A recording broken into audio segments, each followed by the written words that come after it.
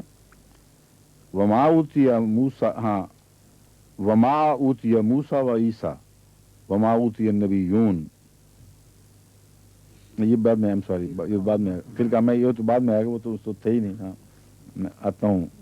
تلک امت قد خلت، تمہاری یہ ایک امت تھی جو گزر گئی ہے. لہا ما کسبت، جو کچھ انہوں نے کمایا، جو کچھ بھی کیا اس کے وہ ذمہ دار تھے، اس کے نیک نتائج انہی کو ملیں گے. وَلَكُمْ مَا كَسَبْتُمْ، اور تمہیں وہی ملے گا جو تم کماؤ گے. محض ان کی طرف منسوب ہونے سے تمہیں کچھ عطا نہیں کیا جائے گا. وَلَا تُسْأَلُونَ عَمَّا كَانُوا يَعْمَلُونَ، اور اسی طرح تم سے انصاف کا سلوک ہوگا.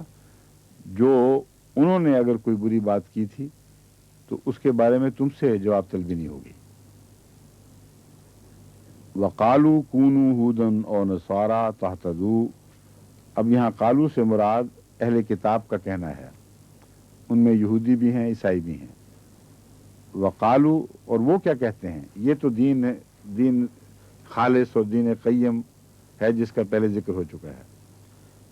اب عیسائیوں اور یہودیوں کا بگڑا ہوا تصور پیش کیا جا رہا ہے. وقالو کونو ہودن اور نصارا تہتدوا، وہ کہتے ہیں یا تم یہودی ہو جاؤ یا نصرانی ہو جاؤ. یہی دو طریق ہیں ہدایت پانے کے، یا دونوں الگ الگ یہ کہتے ہیں.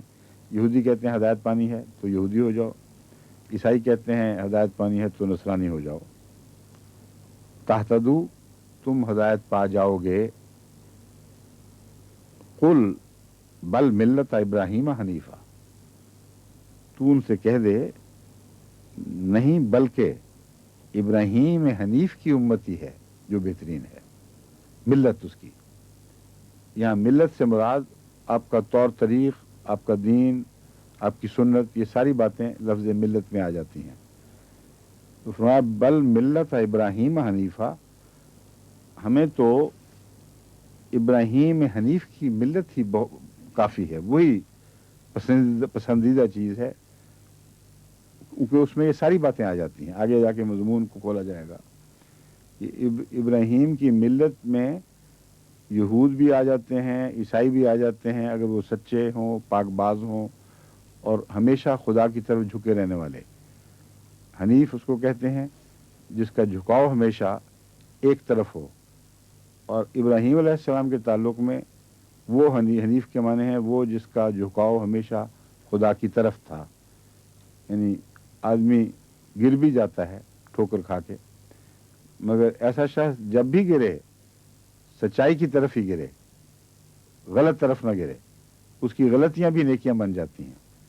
تو حضرت ابراہیم کا یہ جو ساتھ حنیف جو لگایا گیا ہے، اس بات کی ضمانت ہے کہ ابراہیم علیہ السلام کی ملت ہر غلطی اور ہر ٹھوکر سے پاک ہے. وَمَا كَانَ مِنَ الْمُشْرِكِينَ، ایک بات اس میں قطعی تھی، وہ مشرک بہرحال نہیں تھا. اس لیے تمہاری ملتوں میں اگر شرک داخل ہو گیا ہے تو وہ ابراہیم کی ملت نہیں رہی، اس لیے ہمارے لیے پیروی کے لائق نہیں.